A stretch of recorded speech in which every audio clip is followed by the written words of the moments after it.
이슈 분석 시간입니다. 오늘 이슈 분석은 한치호 논설위원과 전화로 연결해 들어보겠습니다. 한치호 위원님. 네, 안녕하십니까. 한치호입니다. 네, 안녕하세요. 네, 오늘 이슈 전해주시죠. 네, 오늘 이슈 분석 전달해 드리겠습니다. 오늘 첫 번째 이슈는요, 블록체인 규제 자유특구 지정 경쟁 치열하다라는 제목으로 뽑아봤습니다. 물론 이게 이제 블록체인 규제 자유특구 지정이 아니라 현재 경제 자유특구, 그러니까 경제 자유가 아니라 규제 자유특구를 현재 만드는 법안을 현재 만들고 있죠. 그래서 지금 현재 전국 14개 시도가 자유특구 지정을 위해서 경쟁이 붙었습니다. 얼마 전에 발표한 예비 타당성 면제 사업에 이어서 각 시도가 경쟁이 불붙어 있는 상태인데요. 제주도 같은 경우는 뭐 처음부터 블록체인과 관련된 도시를 형성하겠다라는 것 갖고 강력하게 하고 있는 상태인데, 서울에서 벌써 두 번의 자유특구 설명회를 개최해서 기업들이 제주도로 내려왔으면 좋겠다라는 걸 하고 있다고 합니다. 제주도 같은 경우는 뭐 아시다시피 제주 특별자치도 있지 않습니까? 그래서 특별법으로 우리는 자치권을 보장하고 있다라는 걸 이야기하고 있다고 하는데요. 4월 17일부터 정식으로 발효되는 이 법안의 명칭은 규제 자유특구 및 지역특화 발전에 관한 규제 특례법입니다.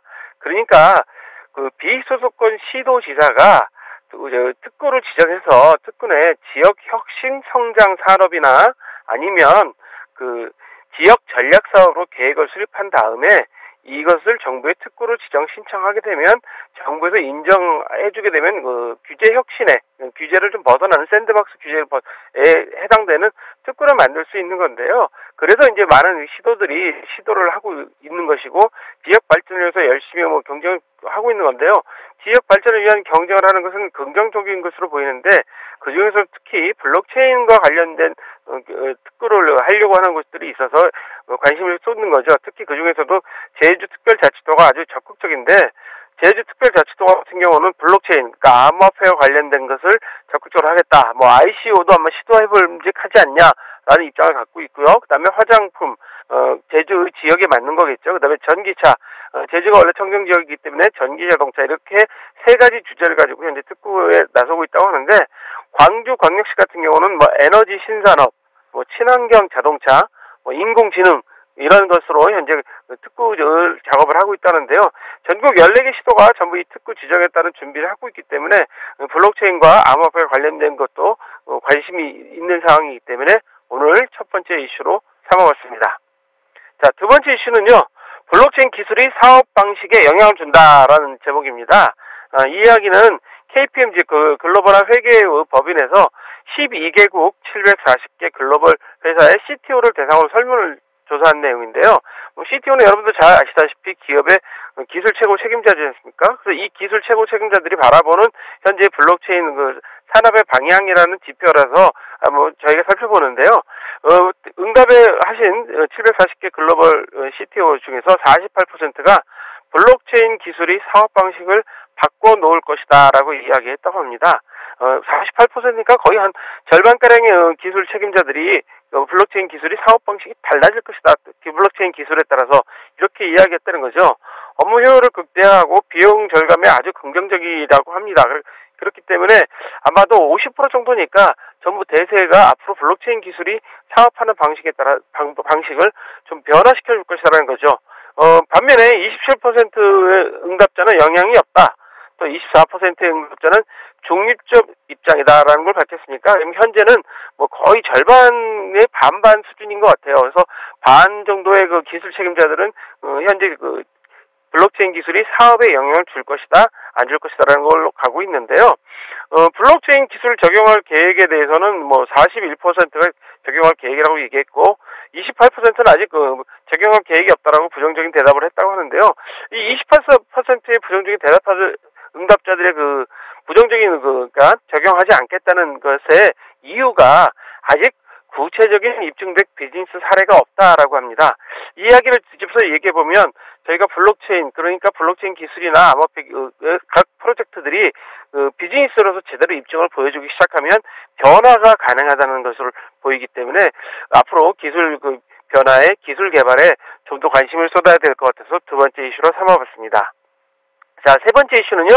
암호화폐 거래소 대표의 재산 감류.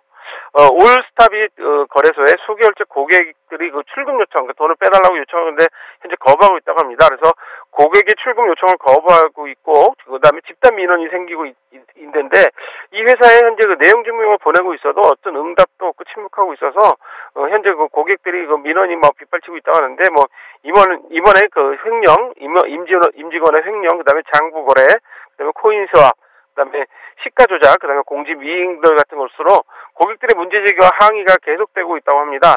이에 따라서 그 고객을 대표한 그 법무법인에서 대표 재산에 대해서 가압류 신청을 했는데요.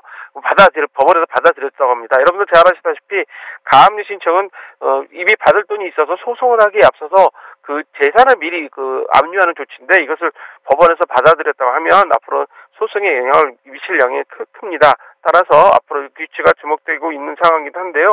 앞으로 그 추후 민형사상 고소 고발들 공식적인 그 문제 제기가 있을 것 같은데, 현재 피해자들이 피해자 대책위원회를 조직해서 뭐 항의하고 문제 제기를 하고 있다는데, 이 거래소가 피해자가 이런 문제가 점점 날로 심각해지고 있는 상황입니다. 왜 현재 그 거래소 대표의 재산 가압류에 의미를 두냐면요. 여러분도 아시다시피 거래소들의 그 현재 문제성이 그 거래소의 그 신뢰성이 많이 그 좌지우지되기 때문에 이 중요한 거라고 생각해서 오늘 세 번째 이슈를 삼았는데요. 오늘 마지막 네 번째 이슈 빠르게 말씀드리면 OK코인 코리아가 5개 종류의 암호화폐를 상장 폐지했다는 겁니다. 아이코노미, 인디그마, 바이버레이트, 프로플러스, 눌스 등 5개 암호화폐 거래 지원을 종료한다고 발표했는데요. 투자자 보호와 건전 투자 생태계 조성을 위해서 그렇게 했다고 합니다. 앞으로 그 내부 기준을 충족하지 못하는 그 코인들에 대해서는 거래 지원을 종료한다고 하는데요. 이미 에어스와 디지바이트, 유트러스트, 데이텀, 디직스다오에 대해서 했다고 합니다. 다른 대형 거래소들도 주기적인 심사를 통해서 거래 지원을 종료한다고 하는데요. 한편에서는 거래소의 그 투명성에 대해서 문제가 되고 있고, 한편에서는 거래소에서 스스로 암호화폐 상장을 폐지하는 등 적정성을 하고 있기 때문에 오늘 마지막 세 번째, 네 번째 이슈로 삼아봤습니다. 오늘 저희가 준비한 이슈는 여기까지입니다. 네, 오늘 이슈 전해주셔서 고맙습니다. 네, 저희가 준비한 내용은 여기까지고요. 참고로 본방송에서 제공하는 정보는 투자 판단의 참고 자료일 뿐이며 암호화폐의 가치 또는 상승 하락을 보장하지 않습니다. 톡톡코인 365 시청해주신 여러분 고맙습니다.